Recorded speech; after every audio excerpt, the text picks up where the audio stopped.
L'Ukraine, c'est l'ancien grenier de l'ex-URSS. 70% de précieuses terres agricoles. Actuellement, selon les spécialistes, 6 millions de tonnes de blé attendent d'être exportées dans le monde entier.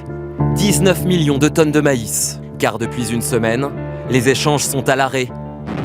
Les villes portuaires attaquées. Odessa, Mariupol.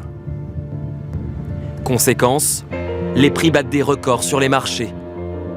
En Europe, cela pourrait fortement pénaliser les éleveurs. Mais au Maghreb, les conséquences pourraient être encore plus dramatiques.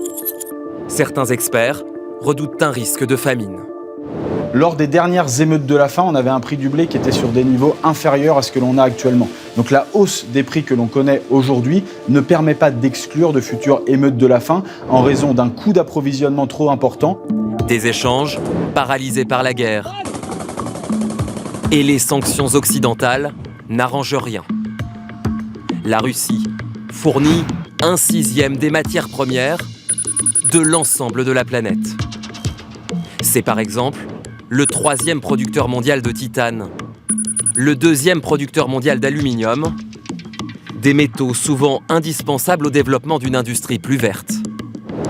Le palladium va être utilisé pour les pots catalytiques, le nickel est utilisé pour les batteries électriques, l'aluminium est utilisé dans les technologies bas carbone. Dans l'état d'esprit de cette transition énergétique obligatoire, il va y avoir problème.